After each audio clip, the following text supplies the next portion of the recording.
garbage person for this week has to be President Joe Biden, everybody. President Joe Biden for his utter and literal physical embrace of someone like Benjamin Netanyahu in his ongoing war on the people of Gaza, this far outsized reaction and response to Hamas's attack that keeps on going.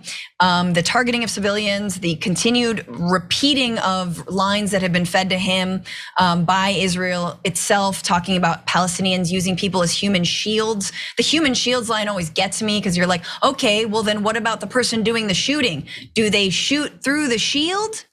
So you're shooting kids, okay.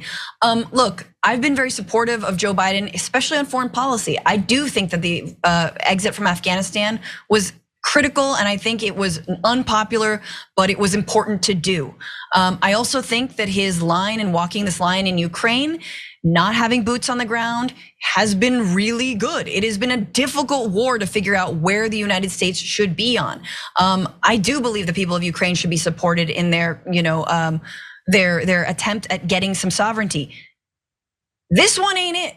This one ain't it for me. And you see the American people he is out of step with. You see specifically young Democrats that he's out of step with.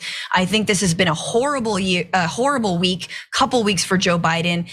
He has not argued or called for a ceasefire. The guy needs to understand diplomacy. The guy needs to use diplomacy. And I would say that also diplomatic solutions need to be put forward, not just with Israel and Hamas and Gaza, but also in Ukraine.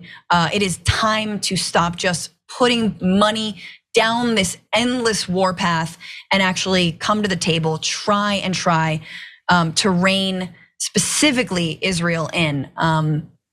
Vacating an entire city is a human rights crime, right? Like calling for everyone to leave while borders are being bombed and humanitarian aid is not allowed to enter is a war crime, y'all. We're standing with war crimes. That's what Biden is doing right now. So I'm sorry, he's my garbage person, and I hate to say that because this is at the end of actually a lot of good things that he's done, right? Specifically on the domestic front. But this has been a test. It's been a massive test for him, and he's failed it, in my opinion.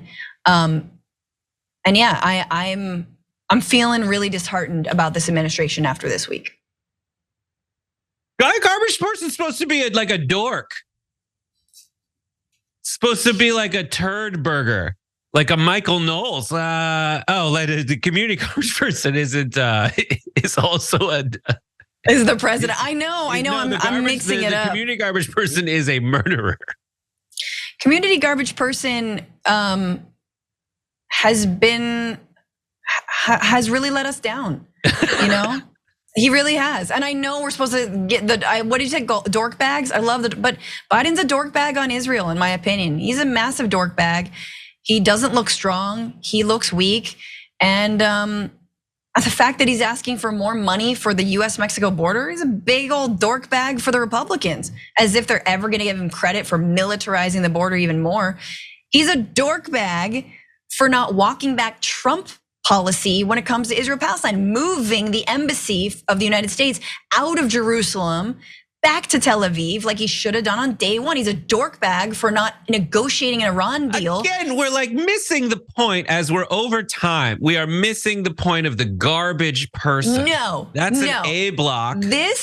The community garbage person. This is okay. Let's fifth place. Matt Walsh for discussing a baby's sexuality. Coming in fourth place, Sean Hannity for pressing GOP to elect Jim Jordan. Third place, Trump for his wine fest after getting another gag order. Second place, House GOP for wanting election denier Jim Jordan as the speaker. And number one garbage person in the same category as Francesca's is the Chicago landlord for fatally stabbing a Palestinian child. No, Biden's not outnumbered here in who a garbage person should be.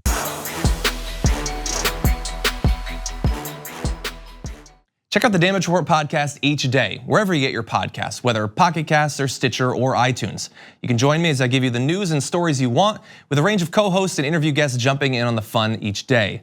Again, that's the Damage Report, wherever you get your podcasts. And if you get them at iTunes, don't forget to rate and review. Sometimes I'll read them live on the show.